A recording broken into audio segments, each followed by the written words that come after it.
Hey guys, thanks for tuning in to another video on ForgottenWeapons.com. I'm Ian McCollum, and today we're going to be looking at this B&T TP9. This is a Brugger and Tomet style of sort of submachine gun. What is going on here? What are you doing? I'm working. No, this is my gun. You picked the high point. Stick with No, my match, my video. No, this is my. What are you? No, cut that, Luke. No, give me the gun. I don't want the high point. You need to shoot the high point. What are your decisions?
Blast, dude.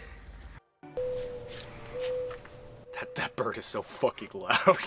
Hey guys, Brassfax here. I'm out in West Virginia. Just finished up the Mugu Forgotten Weapons night vision shoot, also known as the Moons Out Goons Out shoot, which I will just refer to as Moons Out for the rest of the video to spare you the constant usage of the word goon. For those not Make sure to credit Forgotten Weapons. For those that don't know, Moons Out is a brutality-style event, which is, your standard competition with a heavy layer of practical and physical elements to really stress the user. I've shot a number of competitions as well as the tactical games, so when I went into this thing, I thought, how difficult could it really be? And for that reason, I brought a shitty forgotten gun. For that reason, I brought a TP9. So, funnily enough, after all of that TP9 edging, our first stage didn't even have us use our primaries. It was a completely blind stage where we would run up to a dummy, apply a tourniquet, grab an iron-sighted stock AR-15, enter the Thunderdome of steel targets with 28 rounds, 8 targets with 2 shots to neutralize each one. So basically, 12 misses to be allowed. And yes, these were frangible. Short of putting a TQ on the wrong leg, which apparently did happen, the TQ part wasn't too bad at all. Most of the challenge came with either navigating the shoot house, mostly blind, as you probably flipped your nods out of the way to use the M4 iron sights to shoot at the dark, shadowy targets, or you decided to flip your night vision down and then had to deal with point shooting or something in between. Or if you're Hop, you can wear the night vision and still almost plow into the wall because he absolutely hates himself and bought digital night vision to this event. Fucking die, dude. I did pretty average on this stage. Speedy TQ deployment, but I spent way too long on a single target that I just could not hit because apparently I suck at point shooting. And then one shot from completing the stage, I went to bolt lock, so I racked up a glorious 1 minute of penalties on my 120-second time complete. Needless to say, I was feeling pretty shitty at this point, but then Ian, the gentleman and scholar that he is, felt bad for me and racked up 360 seconds of penalties. To be Jordan. Bad. That feels bad. I hit nothing. I hit 4 out of the 10, or 4 out of the 9 targets. That was not good. Real quick, I want to spend like 15 seconds hooking up Moons Out Goons Out and its community. Even with a literal company of volunteers that clearly get off on suffering, this event wouldn't be possible without the following sponsors. And an absolutely special thanks to the One Shepherd guys for putting up with us night after night. I blame every single one of you for enabling Hop's complete loss of knee cartilage. So during One Shepherd events, this van has been known to hold 19 heavily armed men. Holy shit. So which way does the spoon go when you have 19 people in here? That way or this way? Wait, where's Ivan? Oh yeah, where's Ivan? Second stage is where the gloves kind of came off. A very large trench with multiple shooting positions, 2 hits to neutralize from each port, roughly 60 rounds overall. Get another hit. 3 hits, Brock. Did I say 2 hits? I meant 3 hits. Here's where the first failing of the TP9 setup really kind of comes to bite me. While the stage itself was well within the TP9 effective range, most targets being at about 30, 50 maybe-ish yards, The illuminator certainly could not hang here. This will be a reoccurring theme throughout the night, but the flashlight style illuminator setup, while very fitting for a PDW, struggles in these scenarios where we're shooting targets further than 30 to 50 yards. Here, since we're also porthole shooting or working off of cover, you're going to functionally flashbang yourself if you ever try using it, because the majority of the illuminator is going to be on your side of the cover. Oh, I don't like this at all. But you go to war with the gimmick PDW setup you have, not the rifle setup you should have brought, so we stuck with it. And by stuck with it, I mean I turned it off. That actually ended up working out pretty well because I could see most of the targets, but then I got to the one far target that was kind of hidden, and I burnt like 10 seconds trying to look for the damn thing. I made up by this deficit by being very comfortable moving under night vision and moving fast in uneven terrain, enough to get multiple compliments from the ROs and others present, so at least I got the warm and fuzzies on this stage. Luke did similarly well. Meanwhile, and this is a reoccurring theme, Hop got completely annihilated by wearing digital night vision, as he kinda created the perfect storm of gear fuckery. He had a Steiner A4, which has flood and a focused beam, but because it's a Steiner product and has the ergonomics of a Steiner product, switching between these two modes is actually incredibly cumbersome, and he found that with his digital night vision, he was kind of running into dynamic range issues. Basically, he was blinding himself or he couldn't see shit. I'm going to leave it at that. Hop will have an entire video on it, and you need to watch that instead, because I'm sure it will be glorious. Hop, what the fuck happened, man? I've got a night vision device that doesn't work, and I've got a laser with 2 unusable illumination modes. Regardless, I scored about 10th place on this thing. I have the gift of foresight. Clairvoyance, even. Hello, internet. The next stage was affectionately called the Meth House. It was also officially called the Meth House. So it's a big old military-style tent.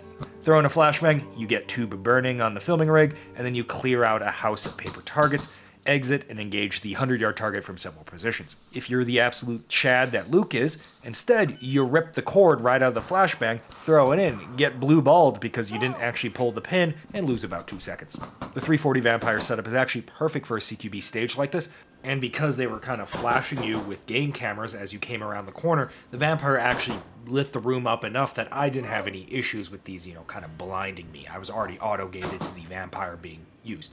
So yeah, actually, big win for the 340V. As a fun sidebar, the trench stage that we just did before this had targets marked by IR chem lights. This stage had the shooting positions marked by IR chem lights, and the target was unmarked. So of course, Hop and Luke promptly obliterated the shooting positions instead of the targets. I think at this point our RO Les was probably beginning to question if the media squad was actually the special needs tax write-off squad, because Hop especially got increasingly more lavish.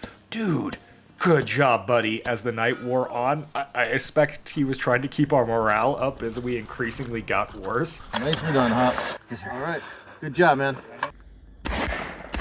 Nicely done, sir. Nicely done. My run here was pretty mid. Got through the tent super fast, outran the cameraman so the footage looks like complete shit.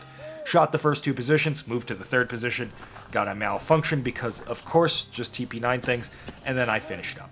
Ended up getting about 64 seconds here. First place was about 40 seconds, so yeah, some of that was a malfunction, some of that was struggling to find the 100-yard target due to the illuminator. Most of that was just pretty bad performance overall. But hey, I did get a nice CQB clearing from Les, so that was kind of neat. Or, I don't know, maybe he was just feeling bad, really bad for the media squad at this point. You were shooting at the next shooting position. The target is farther down. Wow. It's never been less safe to be a tree stump on this stage. Everyone's killing them. Luke literally split that one in 2. You can see it over there. Next stage, Field of Destroyed Dreams, and yeah, the dreams were destroyed. This is where the match for me went from kind of tough but doable to my name is Brassfax, I bought a PDW to a rifle match. I'll admit, it's gonna get old to hear me bitch about the TP9, but consider this. I couldn't really bitch about the TP9 in match because anytime me or Ian started to co-commiserate about our terrible setups, one other dude in our squad with a lever gun had his Sixth Sense kick off and show up every time we started complaining and go basically like, who the hell's complaining about handicapped setups? Which, fair enough, a lever gun with an 8-round tube in a match that has multiple stages of 30 plus rounds makes our PCC setups look like dream guns. That setup is both the stupidest and the most Chad thing you could possibly bring to a match like this, and he won every single argument of my gun setup is the worst. But really, at the end of the day, we're all rooting for him, right up until he got to the point where he decided to reload his whole tube, at which point so much time would elapse that we actually generally just forgot he was still shooting, and then you'd hear gunfire, and you're like, wait, who's up now? And nope, still lever gun boy. Speaking of Ian, I don't think we've quite mentioned it yet, but Ian is running a high-point carbine with 10-round magazines, not because he's trying to run a California compliant class, but because his 20-round magazines just don't work.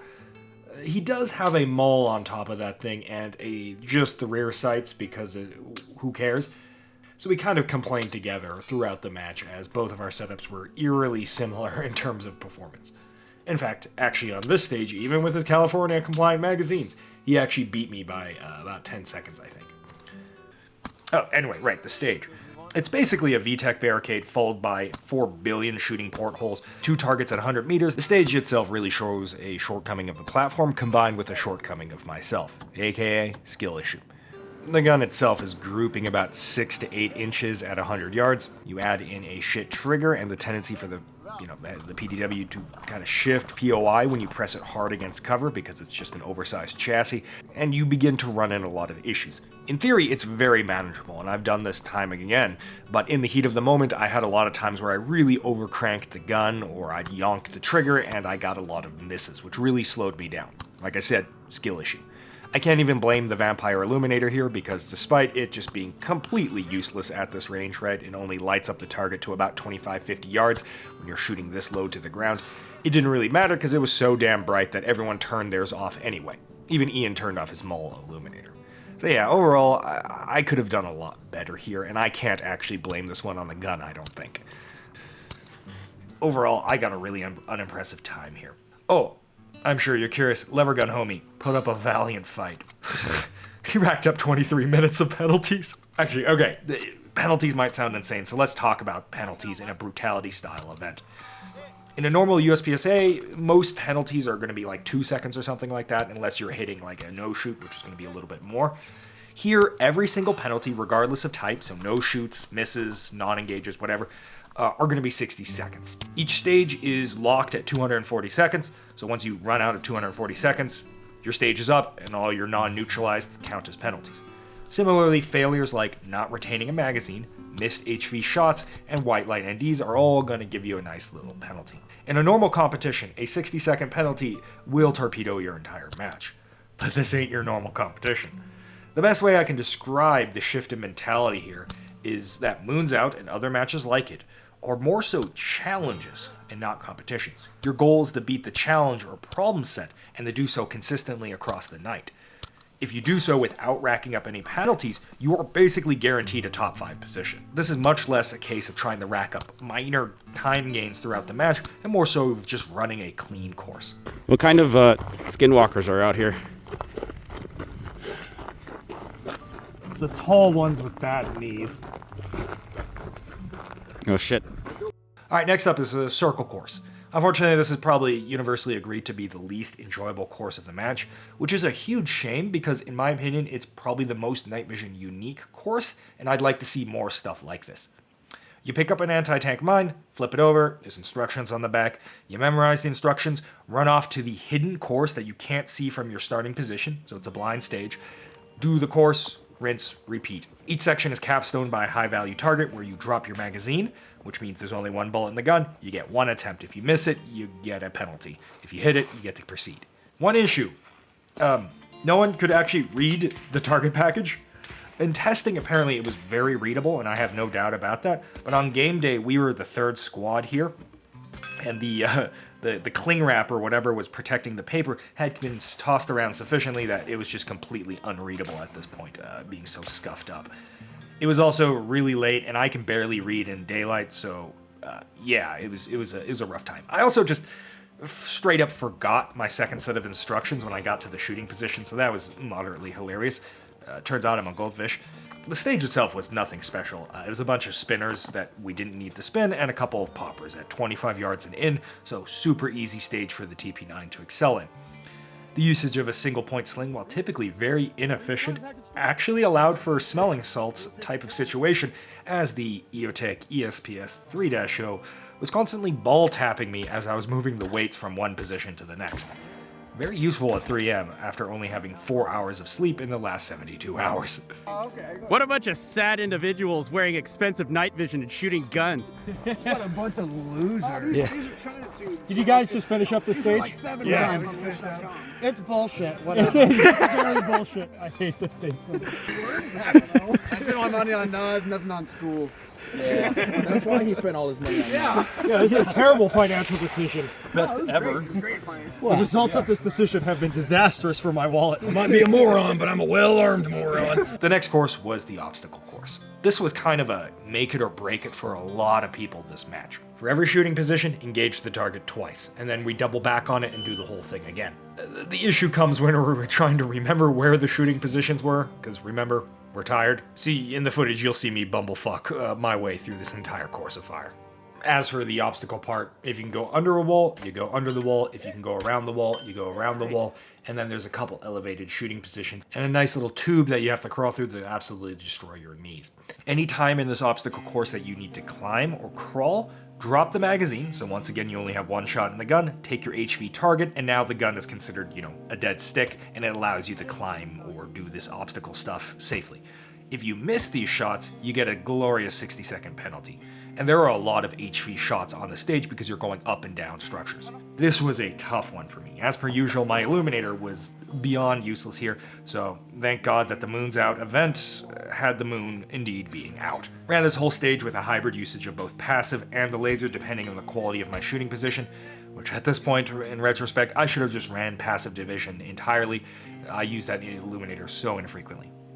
Really, same deal as the Field of Broken Dreams, the splash zone, subsonic travel time out of a 9mm out of a 5-inch barrel really just makes that 100-yard feel like 200 to 300-yard equivalent for rifles. It's just not a good fit.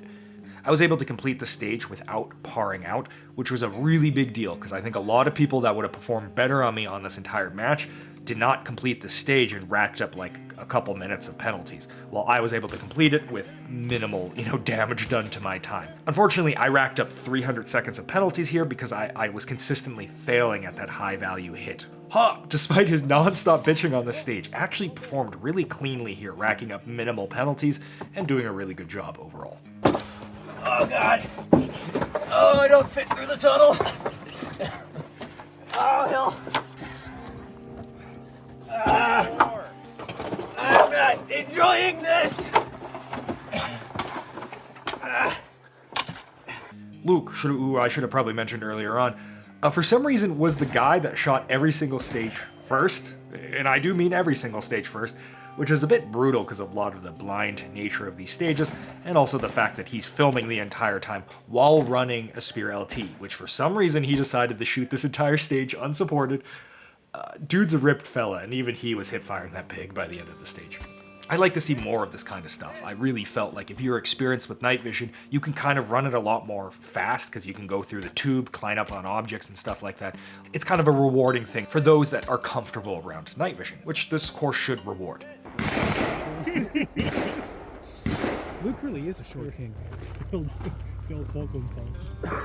Hi, I'm Chop. Nice to meet you. Luke, nice to meet you, Chop. He goes by. He likes twink instead of short. Would you fucking call me that? I know where you live. This next stage might have had a normal name, as you can see, but I refuse to call it anything other than Asian Driver. 2 VTAC barricades slapped on a trailer. You clear each VTAC barricade, then physically move the whole cart, shoot, and then rinse and repeat 2 more times. The stage started out okay, but when it came time for me to move the cart, we were all so tired at this point, being 4:40 a.m. and just frankly kind of, just exhausted in general. I kind of went into stupid beast mode and pushed the cart as hard as I can with anything left in the tank, and I went straight over the railroad tie, up and into the berm, kind of just jamming the thing up there, requiring everyone to help push it back out again. At which point the match designer probably had the realization that that was going to happen perhaps more often when you ran 100 people through it. But I also can't help but notice that someone in the background, I don't know, the last 30 people didn't have issues with this, Regardless, the Asian dude drove the cart into a ditch and they redid the stage. So for all the people that shot it on the following days and were asking why this stage seems so basic by comparison and why there was a random huge cart just sitting there, you're welcome. Hey guys, thanks for tuning in to another video on Forgotten Weapons. I'm Jordan, and I hate my fucking life. Now it doesn't work. Now that you're not leaning against it. I think I just got called fat. Alright, last stage. So interestingly, I really enjoyed the fatigue and tiredness aspect of this one night shoot. It was cool. It was a really unique aspect that you don't usually see in self-inflicted training, right? You kind of need this to be put upon you. And it really added a lot to it, and a lot of camaraderie as well. That being said, we got to this last stage and we were cooked, right? It was closing in on 6 a.m. and most of the conversation at this point was either delirium or wondering if we were going to shoot this stage in daylight conditions. The stage was fairly straightforward. Engage a set of plates, 6 hits alternating back and forth, drop off your gun, drag a dummy to the Humvee, get on the car, and engage targets as you peel away.